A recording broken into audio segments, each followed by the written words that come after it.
Bismillahirrahmanirrahim. Alhamdulillahi Rabbil Alamin.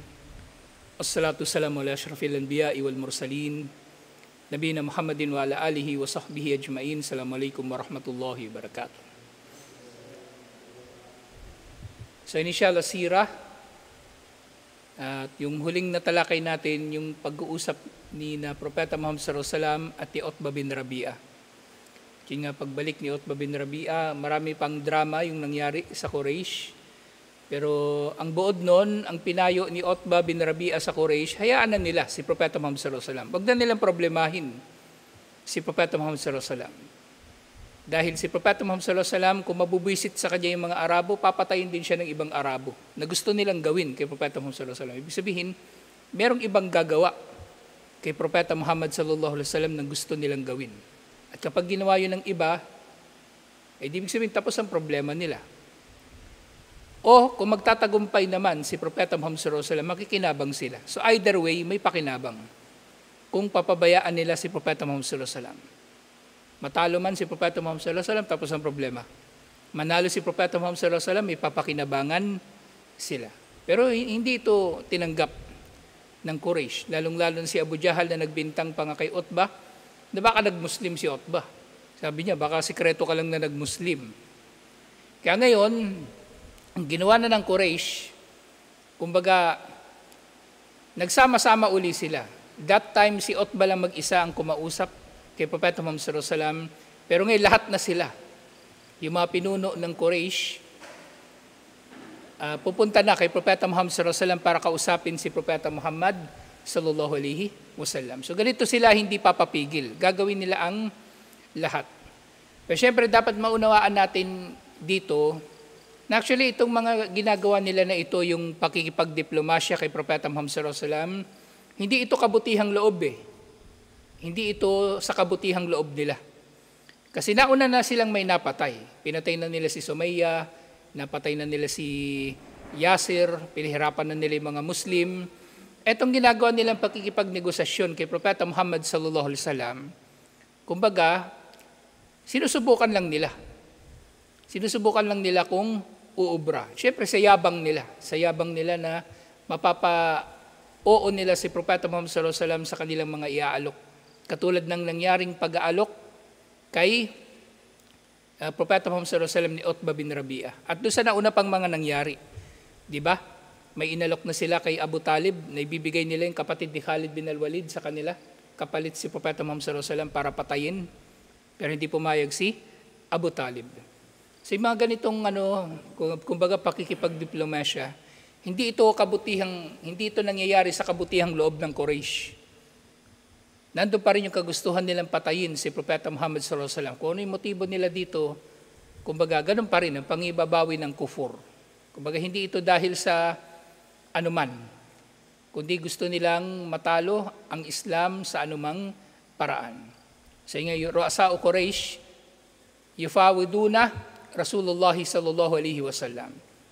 So yung mga pinuno ng Quraysh, pumunta sila at kumbaga nagpunta sila kay Propeta Muhammad sallallahu alaihi wasallam upang makipagdiplomasya sa kanya. Sinasabi nga ni Sheikh Safiur Rahman Mubarak Puri rahimahullah, wa kana rija'u Quraysh lam yankati bima ajaba bihin nabiyyu sallallahu alaihi wasallam Utbah ala iktarahatihi. Yung pag-asa ng Quraysh na mapapapayag nila si Propeta Muhammad sallallahu alaihi wasallam sa ilang mga bagay ay hindi nawala sa kabila ng naging tugon ni Propeta Muhammad sallallahu alaihi wasallam kay Utbah sa mga inaalok ni Utbah sa kanya. Liannahu lam yakun sarihan fir rafdi awil kubul. Naging interpretasyon nila doon sa ginawa ni Propeta Muhammad sallallahu alaihi wasallam. Di ba binasa lang naman niya ang Surah Fussilat? Para sa kanila hindi malinaw. Ayaw ba talaga ni Propeta Muhammad sallallahu alaihi wasallam doon sa alok ni Utbah o gusto niya? Wala man sinabing yes or no. Tingnan yung gaano kabobo yung Quraysh. Na kung titingnan natin yung Surah Fussilat, lahat ng yun laban sa kanila. So, ibig sabihin, no. Ayaw ni Propeta Muhammad sallallahu alaihi wasallam doon sa inaalok nila. Pero sila, yun na nga, sa sobrang yabang nila, sobrang paninindigan nila, sa kawalang pananampalataya, gusto nilang subukan uli Gusto nilang subukan uli. Parang ano to yung manliligaw na ano, binasted mo na, tapos babalik pa, tapos meron na namang ibang alok. Tapos kukonsensyahin ka. Pag di mo ko sinagot, ganito, ganyan. So, ganito sila kabobo, ganito sila kagago. Na yun nga, baltala alayhi, an-nabi sallallahu alaihi wasallam ayatun lam yafhamha Utbah. Yung nga, ang naging tugon sa kanila ni Propeta Muhammad sallallahu alaihi wasallam yung Suratul Fussilat. Ilang mga ayan nito. Pero nga, hindi talaga ito naintindihan ni Utbah. Yung binasa ni Propeta Muhammad sallallahu alaihi wasallam. Nakaramdam siya ng takot ayon sa ilang mga ulat, pero hanggang doon lang yun. Takot. Kasi maaring yung tao, makaramdam siya ng takot sa isang bagay, pero hindi siya kukuha ng aral doon. Ulit at uulitin niya yun. Ganyan ang tao eh. Ang nature ng tao makalimot. Nga sinasabi ng mga scholar kung bakit insan o nas ang tawag sa tao dahil sa salitang nasiya. Nasiya, ibig sabihin nakalimot. Nakakalimot ang tao. Parang bata, di ba? O gumawa ng masama yung bata, pinalo mo. Mamaya, ulitin na naman niya yun. Nakakalimot kasi ang tao. Kung nangyari sa bata, maaaring mangyayari din yun sa matanda na naninindigan na sa kawalang pananampalataya. At yun nga, waraja'a min haythu ja'a. So narinig ito ni Utbah, pero yun nga, wala siyang kumbaga naintindihan mula rito, kumbaga binalikan lang din niya kung ano yung kawalang pananampalataya niya na dala-dala niya ng umpisa niyang kinausap si Propeta Muhammad sallallahu alaihi wasallam.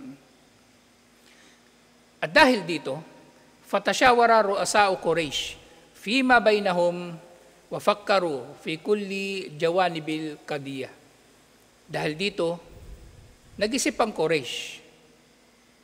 Nag-isip sila at kumbaga nagkonsultahan ang mga pinuno ng Quraysh sa isa't isa sa kung ano ang pwede nilang gagawin o magiging tugon sa usapin na ito habang kinukonsider nila iba't ibang mga bagay. At maaaring sa pagkakataon na ito, ganun pa rin. Pinag-uusapan pa rin nila ano ba talaga si Propeta Muhammad sallallahu alaihi wasallam. Sahir ba siya? Majnun, sinapian? O siya ba ay kahin, manghuhula? O siya ba ay syair? Siya ba ay makata? At iba't iba pang mga pinag-uusapan nila tungkol kay Propeta Muhammad sallallahu alaihi wasallam. Wadarasu kulla mawaqifi birawiyati birawiyatin wa tarith. At pinag-uusapan nila ang lahat ng mga kumbaga sulok at iba't ibang mga usapin na may kinalaman sa kung paano nila kakausapin si Propeta Muhammad sallallahu alaihi wasallam. Kumbaga iba't ibang mga argumento pinag-uusapan nila. So yung nandun sa Omar series, yung pagkakaportray doon, kumbaga, na nag-usap-usap sila, tapos ang bawat isa ay mayroong kanya-kanyang mga pananaw. Sinasabi nila yung kanilang mga pananaw. So ganito talaga yung nangyari. So bawat isa ay nagbibigay ng kanilang pananaw. Nang sa gayon magkakaroon sila ng, kumbaga, iisang stand na lang, iisang katwiran laban kay Propeta Muhammad sallallahu alaihi wasallam. So lahat ng argumento ay tinitimbang nila. Pero yun nga, kahit anong timbang nila sa mga patunay, anong timbang nila sa mga opinyon, hindi sila nakarating sa gabay. Dahil hindi nga masusumpungan ng gabay sa pamagitan ng talino. Hindi masusumpungan ninuman ang gabay sa pamagitan ng kanyang talino, ang gabay ay masusumpungan lamang sa pamagitan ng gabay ni Allah. Sa kagustuhan ni Allah. Kung sino gusto ni Allah na magabayan, yun lang ang magagabayan. Hindi dahil sa matalino siya o masipag o ano paman. At yun nga, tamma ijtama'u yawman enda dhahril Ka'ba ba'da ghurubi syams. At dahil dito, nagtipon-tipon sila isang araw sa may likod ng Ka'ba matapos na lumubog ang araw. So, ginabi na sila, kumbaga sa kanilang pinaplano na ito. Warsalu ilan Nabi sallallahu alaihi wasallama yaduunahu. At ipinatawag nila si Propeta Muhammad sallallahu alaihi wasallam sa oras na ito, ng gabi. So kahit gabi, kumbaga, ginawa na nila yung, o sinamantala na nila, ginamit na nilang oras na ito, kahit gabi, para kausapin si Propeta Muhammad sallallahu alaihi wasallam. Kasi kadalasan ang nangyayari, Di ba kung naalala ninyo yung mga nangyari sa Makkah doon sa simula ng Be'tha? Kadalasan araw, umaga. Di ba? Kinausap sila ni Propeta Muhammad sallallahu alaihi wasallam, kinausap nila si Abu Talib nung pinarusahan nina Abu Jahal, sina Sumayya at si Yasir, si Ammar. Umaga nangyari yun. Pero ito gabi na. Gabi na nangyari. So, ibig sabihin, maaring nag-usap sila buong maghapon, tas gabi na sila nakapag-desisyon, at ito na, pinatawag nila si Propeta Muhammad sallallahu alaihi wasallam doon sa may likod ng Kaaba. Faja'a musri'an yarju khaira. At ang pinatawag nga nila si Propeta Muhammad sallallahu alaihi wasallam, nagmamadali si Propeta Muhammad sallallahu alaihi wasallam na tumungo sa kanila na naghahangad siya ng kabutihan. Kasi nga naman, kung papatawag siya ng Quraysh, baka iniisip niya, subhanallah, siyempre sa knowing yung personality ni Propeta Muhammad sallallahu alaihi wasallam na nagmamalasakit siya sa Quraysh, maring gusto niya talagang mag-Muslim ang Quraysh. At ang pinatawag siya, excited siya pumunta. Iniisip niya baka magmumuslim na finally ang natitira sa Quraysh. So nagmamadali siyang pumunta sa kanila. Falamma jalasa ilayhim qalu lahu mithlu ma qala Utbah. Pero yun nga, nang naupo na siya sa kanila, sinabi lang din nila yung mismong sinabi ni Utbah. Wala silang bagong sinabi. Yung mga sinabi nila, yun lang din, naulit lang din sa pagkakataon na ito. Wa aradu alayhi nafsul matalib allati aradaha Utbah. At inalok nila sa kanya yung ganun ding mga bagay na binanggit sa kanya ni Utbah. Wa ka'annaha dhannu annahu lam yathik bi jadiyati hada al-ard hina arada Utbah wahdahu. So inulit ito ng Quraysh na para bang wala silang tiwala sa paraan ng pagkakaalok ni Utbah. Parang sinasabi nila, hindi ka pala marunong kumausap o kami nang kakausap. O nagpunta sila doon lahat para kausapin si Propeta Muhammad sallallahu alaihi wasallam. Fa idha aradu hum ajmauna yathiku wa yakbal. Dahil nga sa kanilang pag-aalok kay Propeta Muhammad sallallahu alaihi wasallam, na inaakala nila na kung ito ay iaalok nila kay Propeta Muhammad sallallahu alaihi wasallam, na marami silang nag-aalok, sabay-sabay silang mag-aalok, inaakala nila na ito ay higit na magiging katanggap-tanggap kay Propeta Muhammad sallallahu alaihi wasallam. Inisip nila na kung marami sila, marami silang salesman, magbebenta sa isang tao, magiging mas katanggap-tanggap. Walakin, qala lahum Rasulullah sallallahu alaihi wasallam, pero naging tugon sa kanila ni Propeta Muhammad sallallahu alaihi wasallam, simple lang din. So this time, hindi na nagbasa si Propeta Muhammad sallallahu alaihi wasallam ng ayah mula sa Quran.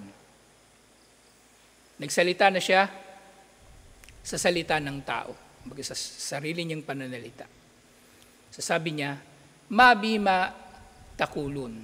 So sabi ni Propeta Muhammad sallallahu alaihi wasallam, wala akong desisyon o sariling kumbaga pananaw sa anumang bagay na inyong iniaalok sa akin. So sabi niya, wala siyang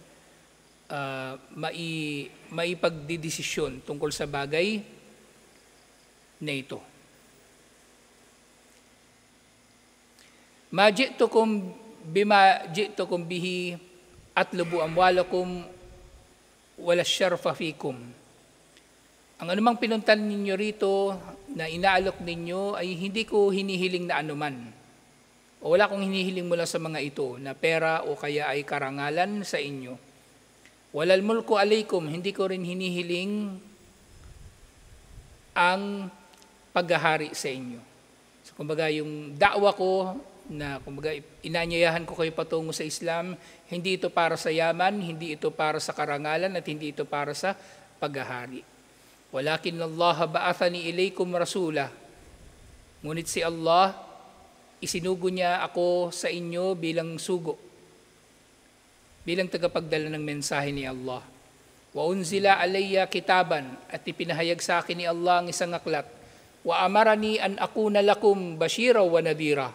At tinutusan ako ni Allah na para sa inyo ay maging tagapagbalita ng magandang balita at tagapagbabala.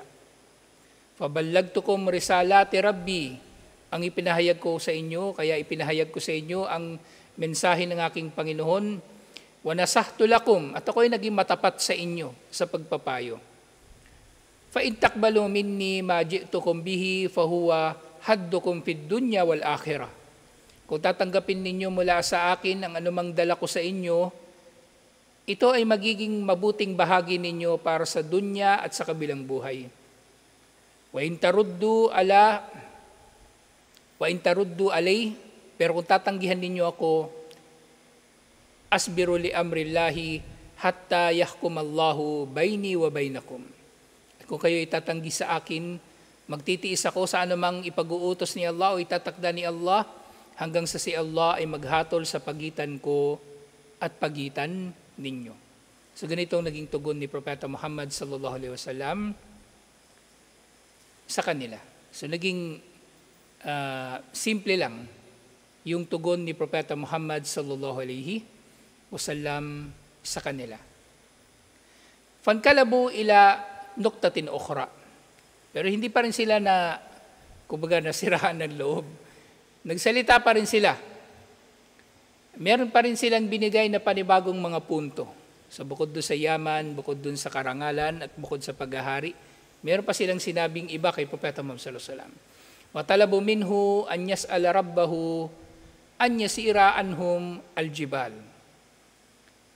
So humiling sila kay Propeta Muhammad sallallahu alaihi wasallam. Sige nga, ganito na lang. Hilingin mo sa iyong Panginoon na alisin ni Allah yung kabundukan. Ang Makkah, napapaligiran siya ng kabundukan. Ang Makkah actually valley. So meron siyang gitnang, medyo malawak naman yung Makkah, hindi ganito. Ito kasi makitid dito eh. Gumalaw ka nga lang ng konti dito, nawawala yung signal eh. Natatakpan na ng bundok o ng puno. Malawak naman yung valley ng Makkah. Pero ang gusto ng Quraysh, sige nga, ipatanggal mo sa Panginoon mo yung kabundukan. Wayabsitu lahumul bilad. Kumbaga, gusto nila mawala yung kabundukan, tapos lalawak yung kapatagan para sa kanila doon sa Makkah. Nangahamon ang Quraysh. Kaya nga yung mga mu'jiza, di ba yung mga mu'jiza kabilang sa mga aya ni Allah? Ang general na term sa dala ng propeta, aya. Ito man ay kapahayagan o yun nga yung mu'jiza. Pero kapag ito ay gawain, kumbaga, na ipinapakita sa kuffar para patunayan na totoo ang mensahe na dala ng propeta, ang tawag doon ay mu'jiza. Nang mu'jiza, ito yung tugon palagi sa hamon ng kuffar o hamon mismo ni Allah sa kuffar. Tinawag itong mu'jiza mula sa salitang ajaz. Ajaz, ibig sabihin kawalan ng kakayanan. Kawalan ng kakayanan. Ang anumang mu'jiza ni Allah na pinapadaan niya sa kanyang mga propeta ay walang kakayanan ng sino man na ito ay kanilang tatapatan. So humihiling sila o hinahamon nila si Allah sa pamagitan ng mga ito. Alisin ang mga bundok, palaparin ng kapatagan, wa yufajjiru fiha al-anhar. At kapag lumawak na rin yung kapatagan, magpadaloy dito si Allah ng mga ilog. Wa yuhyi lahumul mauta. Gusto nila buhayin ni Allah ang mga patay. Wala siyama Qusay bin Kilab, lalong-lalo na si Qusay bin Kilab, yung ninuno nila, nakauna-unahan nung una pang panahon. Gusto nilang buhayin ni Allah. So para bang iniisip nila na kung totoong propeta si Propeta Muhammad sallallahu alaihi wasallam at siya ipinadala ni Allah, tutuparin ito ni Allah para sa kanila. Pero syempre yung ganitong mindset, gago lang ang may mindset na ganito. Sino ka para utusan mo si Allah na gawin ito para sa iyo? Diba? Sino ka para tuparin ni Allah ang mga kahilingan mo dahil lang sa hiniling mo tutuparin ni Allah? Hindi ganun si Allah. Hindi ganun si Allah. Babalik tayo sa qadar. So, nalaman na ni Allah na ihilingin ito ng Quraysh. At nakita na ni Allah kung ano yung magiging reaction nila dito. At mula rito, ang pinili ni Allah, huwag tuparin ang hiling na ito ng Quraysh. Huwag to pa rin ang hiling na ito ng Quraysh. Dahil nga, فَإِنْ صَدَّقُوهُ يُؤْمِنُونَ بِهِ. Na kung tutuparin daw ito ni Propeta Muhammad sallallahu alaihi wasallam, ay maniniwala sila kay Propeta Muhammad sallallahu alaihi wasallam. Ayun nga, si Propeta Muhammad sallallahu alaihi wasallam, fa'ajaba binafsi ma sabaka minal jawab. Pero tumugon si Propeta Muhammad sallallahu alaihi wasallam ng parehong isinagot niya kanina. So naninindigan talaga si Propeta Muhammad sallallahu alaihi wasallam. So ganun lang kasimpleng kausap si Propeta Muhammad sallallahu alaihi wasallam. Wala siyang kailangang patunayan sa kanila. Wala siyang kailangang patunayan sa kanila. Gusto nila maniwala sila. Kung ayaw nila, edi wag. Ganun kasimple magdaawa. Hindi natin kailangang kulitin yung tao, hindi natin lilinlangin, hindi natin pipilitin. Kung ayaw niya, di wag. Ano ngayon? Hindi siya magiging kawalan sa Islam. Kasi si Allah, kilala na niya kung sinong karapat dapat na magabayan. Hindi natin kailangan kumbaga hindi naman sa wag tayo magpakapagod. Marapat lang tayo magpakapagod sa da'wa. Pero yung kumbaga yung magmamalabis sa da'wa, ay mali na yun. Si Allah ay maggagabay sa sino mang nais niyang gabayan. Ang trabaho natin, tuparin yung kanyang inobliga sa atin na magda'wa. Ganun lang. Pagkalabu ila doktatin salisa. So di ba yung unang binanggit nila yung mga inalok ni Utbah? Pera, karangalan, paghahari. Tapos pangalawa, sige maniniwala kami sa iyo, basta tanggalin mo yung mga bundok, palaparin mo yung kapatagan, magpadaloy ka dito ng ilog at buhayin mo yung mga patay, lalo na si Qusay bin Kilab. Sa parehong pagkakataon tumanggi si Propeta Muhammad sallallahu alaihi wasallam. Ngayong pangatlo, fankalabu ila nuktatin thalitha. Meron na naman silang pangatlong sinabi. Wa talabu minhu an yas'ala rabbahu ayyab'atha lahu malakan yusaddikuhu. Ang hiniling nila na pangatlo, sinabi nila, humiling ka sa iyong Panginoon na magpadala sa iyo ng anghel na magpapatotoo sa iyong sinasabi. So gusto nila na mayroong bababa na anghel, sasabihin sa kanila ng anghel na totoo ang sinasabi ni Muhammad sallallahu alaihi wasallam, maniwala na kayo sa kanya. Wa yuraji'unahu fihi. So kumbaga gusto nila na darating ang anghel, tapos yung anghel na ito, syempre tatanungin din nila tungkol sa mga bagay-bagay. Wa an yaj'ala lahu jannat wa kunuzan wa kusuran min dahabin wa fidda. At bukod pa doon sa pagbaba ng anghel, sabi nila, kung talagang totoo kang propeta, dapat magkaroon ka ng mga hardin at mga kayamanan at mga palasyo na binubuo ng ginto at pilak. So kumbaga, patanga ng patanga yung kanilang hinihiling kay Propeta Muhammad sallallahu alaihi wasallam. May masabi lang sila kay Propeta Muhammad sallallahu alaihi wasallam. Fa'ajabahum binafsil jawab. Kasi Propeta Muhammad sallallahu alaihi wasallam, tinugon sila sa parehong sagot. Tinugon sila sa parehong sagot. At hindi pa rin sila tumigil. So isipin ninyo, after Maghrib sila nagkita. At kumbaga yung pakikipag-usap nila na ito, summarize lang ito, binabasa lang kasi natin yung libro. Pero maaring habang nag-uusap sila doon, matagal silang nag-uusap. Pang-apat na nilang alok to, baka ilang oras na silang magkakasama doon. Ilang oras na sila magkakasama doon. Fankalabu ila noktatin rabi'ah. At lumipat na naman sila doon sa pang-apat nilang gusto. Wa talabu minhu al-adab. Waliyadu billah. Sabi ng Quraysh, sige nga magpadala ka ng parusa. So patanga ng patanga yung kanilang ginagawa.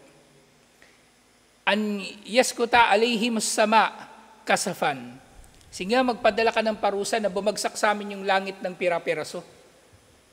Yung pira-pirasong langit na tinutukoy nila, kumbaga yung dahan-dahan na naoobserbahan nila. Kasi kung biglang babagsak yung langit, patay sila bigla. Pero gusto nila yung nasasaksihan nila talaga. Kumbaga, patanga ng patanga yung kanilang hinihiling. Yung nga, kama yakulu wa ta'awad. At habang sinasabi ito ng Quraysh, kumbaga, sumagot na rin siya at nangaral sa Quraysh ng merong pagbababala. Sabi ni Propeta Muhammad sallallahu alaihi wasallam, "Dhalika ilallah."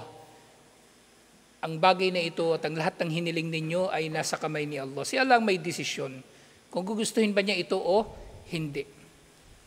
In sya'a fa'ala. Kung gugustuhin man ni Allah, gagawin niya ito. Gagawin niya ito.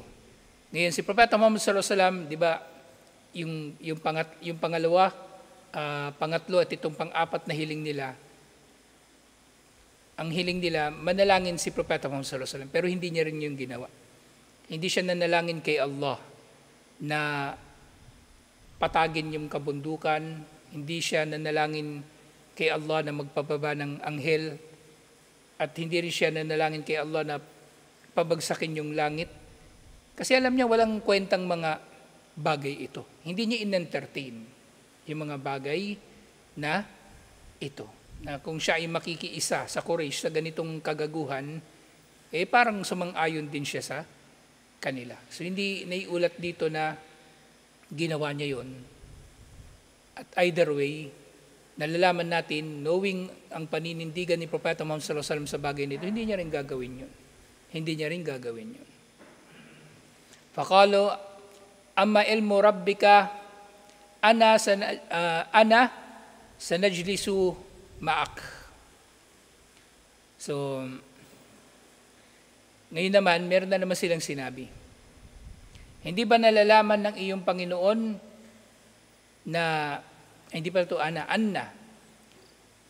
Ama alima rabbuka anna sanajlisu ma'aka. Hindi ba nalalaman ng iyong Panginoon na uupo kami kasama ka? Na mauupo kami ngayon kasama ka? Wanas'aluka, wanatlubumin ka. Hindi ba nalaman ng iyong Panginoon na meron kaming hihilingin sa iyo at hihingiin sa iyo? So kumbaga nagdaragdag na sila ng panghahamon lalo kay Propeta Muhammad sallallahu alaihi wasallam hanggang sa umabot na rin sila sa pagbabanta. Wa akhiran haddaduhu ashaddat tahdid. Bandang huli sila ay nagbanta kay Propeta Muhammad sallallahu alaihi wasallam ng pinakamatinding pagbabanta. Wa qalu amma wallah la natrukuka wa ma fa'alta bina hatta nuhlikak aw tuhlikana. Sumpa kay Allah, hindi ka namin iiwan at ang anumang iyong ginagawa hanggang sa wasakin ka namin o wasakin mo kami. So yun yung huli nilang sinabi. Siyempre dito, alam natin na ang salita na ito ay maaring nanggaling na rin kay Abu Jahal bilang pinuno ng Quraysh. So, kumbaga paggago nga yung mga sinasabi nila kay Propeta Muhammad sallallahu alaihi wasallam. Faqama Rasulullah sallallahu alaihi wasallam anhum, at tumayo na lang si Propeta Muhammad sallallahu alaihi wasallam palayo sa kanila. Wansarafa ila ahlihi hazidan asifan lima fatahu ma tami'a min qaumihi. Tumayo si Propeta Muhammad sallallahu alaihi wasallam na nalulungkot at nagagalit sa anumang kumbaga lumipas o anumang nangyari na kumbaga taliwas sa kanyang inaasahan. Kasi nga 'di ba, pumunta doon si Propeta Muhammad sallallahu alaihi wasallam na nagmamadali. Inaasahan niya na mayroong kabutihan siyang matatanggap mula sa Quraysh, pero ganito pala yung mangyayari. So umuwi siya sa kanyang bahay, sa kanyang pamilya na malungkot at galit. Sa Quran may aya yung yung gadbanan asafa. Si Musa alayhi salam, hinagis daw niya yung tableta, yung 10 utos, na siya ay galit at malungkot. So dito, si Propeta Muhammad sallallahu alaihi wasallam ay inilarawan din na siya ay galit at malungkot, na kumbaga maaring magsasama talaga yung ganitong damdamin. So nagagalit siya doon sa mga tao at the same time nalulungkot siya sa kanilang kawalang pananampalataya. Kasi nagmamalasakit siya sa mga tao na ito. Nagmamalasakit siya sa mga tao na ito kahit gaano pa kasama yung kanilang mga ginawa sa mga Muslim, at syempre kahit gaano pa kasama yung kanilang kumbaga pagtatambal kay Allah subhanahu wa ta'ala. So may kita natin dito yung kumbaga yung relasyon ni Propeta Muhammad sallallahu alaihi wasallam sa Quraysh. So ilang taon na yung lumipas. Ilang taon nang lumipas. So pagkatapos na ng pagmumuslim ni Umar bin Khattab radhiyallahu anhu at ni Hamza, sa mga 7 taon nito pagkatapos ng Be'tha, sa loob ng 7 taon, puro kasamaan ang tinanggap niya sa Quraysh, pero nananatili pa rin siya na nagmamalasakit sa Quraysh. Pero kung tayo, baka sinumpa na natin yung Quraysh. Halimbawa, yung tao isang beses lang nagka-atraso sa atin, sinusumpa na natin yun. Pero si Propeta Muhammad sallallahu alaihi wasallam, nananatili siya na nagmamalasakit sa Quraysh. Pero yun nga, sa huling pagkikita nila na ito, ay nakaramdam na nga siya ng magkahalong galit at kalungkutan para sa kanila. Galit sa kanilang kasamaan at syempre kalungkutan dahil sa nararamdaman niyang pagmamalasakit pa rin sa kanila. Si Propeta Muhammad sallallahu alaihi wasallam, yun nga, siya ay rahmatan lil alamin. Diba? May mga aya, wa ma arsalnaka illa rahmatan lil alamin, hindi ka namin sinugo Muhammad sallallahu alaihi wasallam liban na lamang na bilang habag sa sanlibutan. Kaya hindi mo ma arsalnaka kafatan linnasi bashira wa nadira, illa kafatan linnasi bashira wa nadira, hindi ka namin isinugo liban na lamang na para sa lahat ng tao ay tagapagbalita at tagapagbabala. So ganito si Propeta Muhammad sallallahu alaihi wasallam. Nakita ni Allah subhanahu wa ta'ala sa kanya yung kakaibang antas ng pagmamalasakit sa kanyang kapwa-tao. Kaya siya yung hinirang ni Allah na maging propeta. So sa ganitong paraan hinihirang ni Allah kung sino yung magiging propeta. Diba yung ayah? Allahu a'lamu haythu yaj'ala risalatahu. Si Allah ang pinaka nakakaalam kung kanino niya o saan niya ilalagay ang kanyang pagkapropeta, kumbaga o pagkasugo. So si Propeta Muhammad sallallahu alaihi wasallam, bago pa man siya likhain ni Allah, di ba, lahat ng nilikha. So nakita na siya ni Allah, nalaman na ni Allah na siya ay magiging mapagmalasakit. At mula roon ay hinirang na siya talaga ni Allah na magiging propeta. So yung pagka-propeta, hindi ito nakakamit ng kung sino-sino lang. So yung mga hinihirang na propeta ay mga tao na nakilala ni Allah subhanahu wa ta'ala sa kanilang mga pambihirang mga katangian ng pagmamalasakit. Kaya nga para sa tao na nagnanais na magkaroon siya ng ugali, na malapit sa ugali ni Propeta Muhammad sallallahu alaihi wasallam at ang mga propeta sa pangkalahatan, dapat meron siyang malasakit sa kanyang kapwa, inshallah. Malasakit. So meron siyang malasakit na ugali ng mga propeta, alhamdulillah. So dito nagtatapos yung yung pagtatagpo. Kasi pagkatapos nito, kumbaga ito yung parang ito breaking point ng ugnayan ni Propeta Muhammad sallallahu alaihi wasallam at ang Quraysh. So after nito, dito na nangyari yung talagang nagdesisyon na si Abu Jahal at yung Quraysh na patayin si Propeta Muhammad sallallahu alaihi wasallam. Dito na nangyari na kumbaga sinaktan si Propeta Muhammad sallallahu alaihi wasallam at siyempre yung Sheba Abu Talib, yung nanatili sila ng 3 taon sa isang sulok ng Makkah na pinagbawalan sila ng Quraysh na makabili ng pagkain o makapagbenta ng anuman. Nagkaroon ng embargo. Kumbaga. So ito na yung yugto na yun. After nito, yung pinakamalala na mga taon na nangyari sa panahon ng buhay ni Propeta Muhammad sallallahu alaihi wasallam sa Makkah. Waliyadu billah. Tutuloy natin ito insyaAllah. Assalamualaikum warahmatullahi wabarakatuh.